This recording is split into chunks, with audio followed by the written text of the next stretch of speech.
আপনাদের নেত্রীরও সময় ছিল মাত্র ৪৫ মিনিট। হাজারো লাখো মানুষ নির্যাতিত হয়ে জেলে, মাঠে ঘাটে, হাসপাতালে, সাগরে, আয়নাঘরে, সব জায়গাতে নির্যাতিত হয়ে দুনিয়া ত্যাগ করে। এর আজকের দিনই বৈঠকের সংক্ষিপ্ত সময়ে বক্তব্যের বিষয় আল্লাহ ভীতি, আল্লাহকে ভয় করা সম্পর্কে, আল্লাহর ভয়ে কান্নাকাটি করা সম্পর্কে এক গুরুত্বপূর্ণ সংক্ষিপ্ত তথ্যবহুল বিবরণের চেষ্টা করব ইনশাআল্লাহুল আজিজ। আমরা যে যেখানে আছি আমাদের প্রয়োজনীয় কথা কর্ম ত্যাগ করে স্বস্থায়ী স্থানে বসে গুরুত্বপূর্ণ আলোচনা শোনার প্রাণপণে চেষ্টা করব। এ ব্যাপারে আমাদের পক্ষ থেকে আন্তরিকভাবে অনুরোধ রইল। আর আমি ব্যক্তিগতভাবে অনেক কষ্ট করে আপনাদের কাছে এসেছি। আমি কথা বলবো, আপনি কথা গল্প করবেন, এটা আমার জন্য খুব কষ্টকর। কাজে দয়া করে আপনি এই সময়ে কোনো কথায় বা কোনো কাজে লিপ্ত হবেন না। আমি আপনার কিছু না কিছু উপকার করবই করব ইনশাআল্লাহ। এ ব্যাপারে আল্লাহ তাআলা বলেন, ওয়াখিরুনা লিল আযকান ইয়াবকুনা ওয়া ইয়াজিদুহুম খুশুয়া। পৃথিবীতে বহু মানুষ আল্লাহর ভয়ে কেঁদে মাটিতে লুটিয়ে পড়ে, আর তাদের কান্নার শব্দ তাদের কানে পৌঁছিলে তাদের ভীতি, কান্নাকাটি আরও বেশি হয়ে যায়। এই কথা আল্লাহ তাআলা বলেন। আমি আর আপনি রাতে কান্নাকাটি করি না, আল্লাহর ভয় করি না, এর অর্থ এই নয় যে পৃথিবীতে কেউ আল্লাহকে ভয় করে না, এটা নয়। আমি আর আপনি ভুল পথে আছি, আমি আর আপনি ভুল পথে আছি। ফেরাউনের কাছে যখন মুসা আলাইহিস সালাম এসে বললেন যে আপনি বানি ইসরায়েলকে ছেড়ে দেন, আমরা আপনার কাছে দাওয়াত নিয়ে এসেছি, তখন ফেরাউন বলছে, আমি কি তোমাকে শিশুকালে লালন পালন করিনি? তুমি কি বহু বছর আমার মাঝে থাকোনি? তুমি যা করেছ তা করেছ। তুমি এক থাপ্পড়ে একটা মানুষকে আমাদের হত্যা করেছ। তুমি বড় অকৃতজ্ঞ। এই পর্যন্ত ফেরাউন বলল। হ্যাঁ, ঠিক তো, মুসা আলাইহিস সালাম বহুদিন যাবৎ ফেরাউনের বাড়িতে লালিত পালিত হয়েছেন, বহু বছর সেখানে থেকেছেন, এক থাপ্পড় দিয়ে একটা মানুষকে হত্যা করেছেন, এ কথা ঠিক। তখন মুসা আলাইহিস সালাম বলছেন, হ্যাঁ, আমি যা করেছি তা করেছি, এক থাপ্পড়ে মানুষ মেরেছি, আমি তখন ভুল পথে ছিলাম। আমরা আল্লাহর ভয়ে কান্নাকাটি করি না, এর অর্থ এই নয় যে আর কেউ করে না। আল্লাহ বলছেন পৃথিবীতে বহু মানুষ আল্লাহর ভয়ে কেঁদে মাটিতে লুটিয়ে পড়ে, আর তার কান্নার শব্দ আল্লাহর ভয় ভীতিকে আরো বেশি করে দেয়। এরকম বহু মানুষ আছে পৃথিবীতে। ওইখানে একটু বলেছিলাম, আর কয়েকটা বাক্য বলে এখানে ফিরে আসি। তো এখন মুসা আলাইহিস সালাম বলছেন, হ্যাঁ, আমি তখন ভুল পথে ছিলাম, আমি এক থাপ্পড়ে এক মানুষকে হত্যা করেছি, এ কথাই ঠিক, আমি তখন ভুল পথে ছিলাম। তুমি হত্যা করে দিবা আমাকে, এই ভয়ে আমি পালিয়ে গেছি। তারপর আল্লাহ আমার প্রতি দয়া করেছেন, আমাকে জ্ঞানে গুণে পূর্ণ করেছেন, আমাকে নবী করেছেন। তুমি আমার প্রতি অনুগ্রহ করেছ, তুমি অনুগ্রহ করে খোঁটা দিয়েছ। এই যে বললে যে তুমি কি আমার বাড়িতে অনেক দিন থাকোনি, তোমাকে কি আমি লালন পালন করিনি? হ্যাঁ করেছ তো। এই কথা বলে তুমি আমাকে খোঁটা দিয়েছ। খোঁটা দিয়ে তুমি বানি ইসরায়েলকে দাস দাসীতে পরিণত করেছ। তুমি বড় উদ্ধত স্বৈরাচার, সীমা লঙ্ঘন করেছ। মানুষ জুলুম করলে একদিন ধরা পড়ে, আজ হোক আর কাল হোক। তবে বুখারী মুসলিমের হাদিস, আল্লাহ বলছেন যে ইন্নাল্লাহ ইউমলি লিযালিম, আল্লাহ জালেমকে, অত্যাচারীকে অত্যাচার করার, জুলুম নির্যাতন করার সুযোগ দিয়ে দেন। তো জুলুম অত্যাচার করে করে করে করতেই থাকে। হাজারো লাখো মানুষ নির্যাতিত হয়ে জেলে, মাঠে ঘাটে, হাসপাতালে, সাগরে, আয়নাঘরে, সব জায়গাতে নির্যাতিত হয়ে দুনিয়া ত্যাগ করে। এরপরেও বিচার হয় না। তখন মনে করে যে কই আল্লাহর বিচার কবে হবে?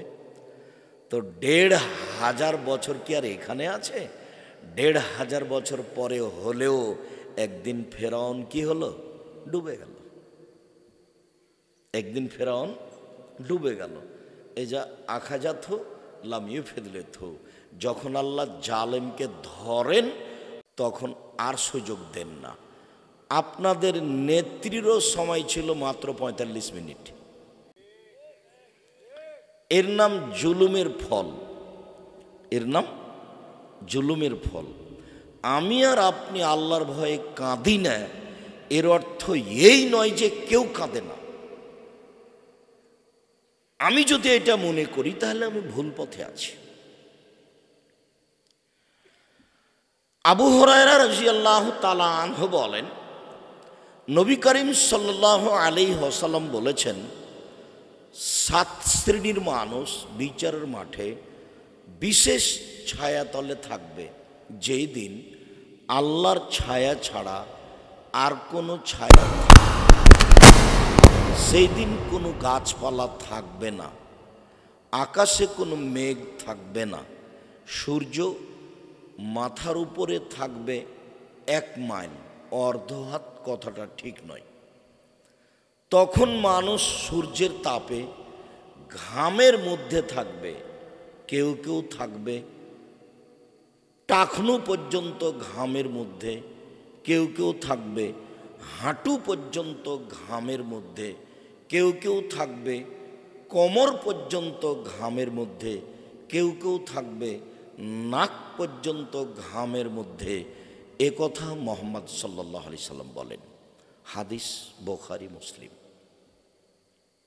তার মানে নিশ্চিত থাকবে ওই সময় একটা ছায়া থাকবে, ওটা হলো আল্লাহর একটা বিশেষ ছায়া। ওই ছায়ার নিচে থাকবে ৭ শ্রেণীর মানুষ। তার ১ শ্রেণীর মানুষ হচ্ছেন ইমামুন আদিল, ন্যায়পরায়ণ নেতা। ন্যায়পরায়ণ নেতা হওয়া খুব কঠিন। যারা বিশ্বাসঘাতক নয়, যারা গাদ্দার নয়, যারা আত্মসাৎকারী নয়, যারা জনসেবায় থাকে, সব সময় মানুষের সুবিধায় অসুবিধায় থাকে, জুলুমবাজি করে জেল হাজতে দিয়ে নিজের সুবিধা পূর্ণ করে না, তারাই হলো ন্যায়পরায়ণ নেতা। ৭ শ্রেণীর ১ নম্বরে আছে ন্যায়পরায়ণ নেতা। আবু যার গেফারি রাদিয়াল্লাহু তাআলা আনহু বললেন আল্লাহর নবীকে, আল্লাহর নবী আপনি আমাকে আমাদের এলাকার নেতা করে দেন না। এটা আবু যার গেফারির দাবি। তখন আল্লাহ রসুল বলছেন, আবু যার গেফারি তুমি বলেছ কি? তুমি তো দুর্বল মানুষ।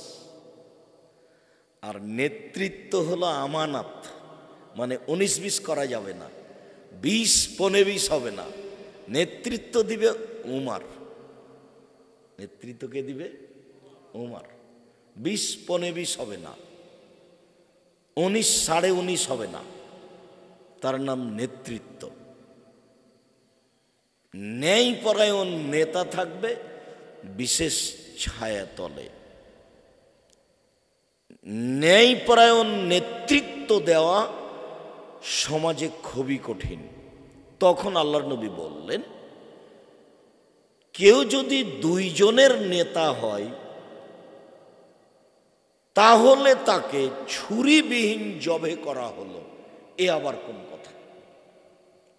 কেউ যদি দুইজনের নেতা হয়, দুইজনের, তো চেয়ারম্যান মেম্বার তো থাকে কয়েক হাজার লোকের নেতা, এমপি মন্ত্রী কয়েক লক্ষ লোকের নেতা, সরকার কয়েক কোটি লোকের নেতা। তো আল্লাহর নবী বলছেন, কেউ যদি দুইজনের নেতা হয় তাহলে তাকে ছুরি ছাড়াই জবে করা হলো। এ আবার কি কথা? মানে হকভাবে নেতৃত্ব দিলে দুনিয়া টিকবে না, আর নাহকভাবে নেতৃত্ব দিলে পরকাল টিকবে না। দুটাই জটিল। অর্ধ পৃথিবীর খলিফা, কুশাগর বুদ্ধিজীবী রাজনীতিবিদ ওমর, ওই সময়ে পৃথিবীর কোনো সরকার তার নামটা নিলে তার অন্তর কাঁপত।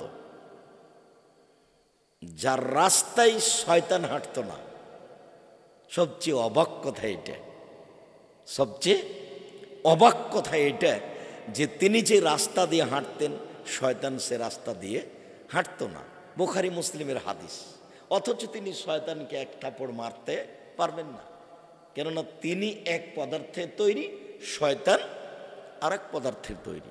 তাকে দেখা যায় না, তার ক্ষমতা ভিন্ন। 1 মিনিট ক্ষমতা দেখবেন জিনের, শয়তানের। দেখেন, সুলাইমান আলাইহিস সালাম বিলকিসের কাছে পত্র লিখলেন ছোট্ট করে যে আপনি নত হয়ে আমার কাছে আসুন।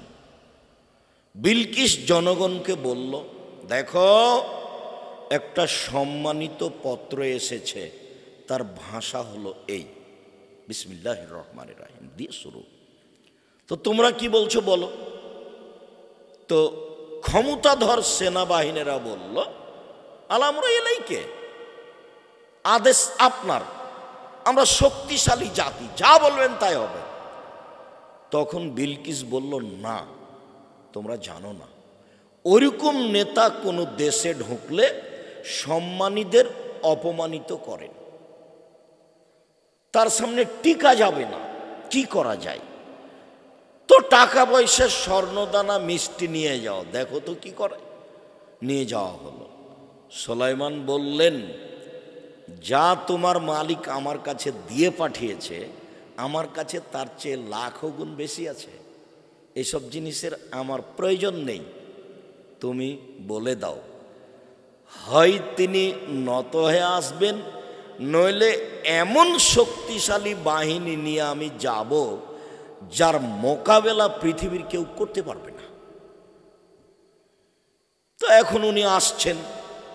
তো একজন জিনকে বললেন, শোনো,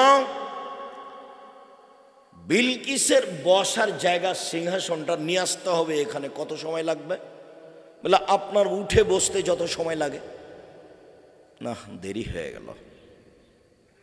তো আরেকজন বলল, তার জ্ঞান গরিমা বেশি, ও বলল যে আপনার চোখের পলক, চোখটা একটু খুলে বন্ধ করবেন, এতে যত সময় লাগবে আমি তার আগেই সেটা নিয়ে চলে আসব। তো চোখ খুলে বন্ধ করে দেখছেন যে সিংহাসন চলে এসেছে। এর নাম জিন, এর নাম জিন। কত ক্ষমতাধর তারা জিন। 7 সমুদ্র 13 নদী পারে থাকে তারা। আপনার ক্ষতি করে তারা, ভালো করে তারা, আসে করে চলে যায়। তো শক্তিশালী জিন, জিনের ক্ষমতা এই। মধ্যেখানে কথা ছেড়ে দিলাম, মূল কথাই ফিরে যাই।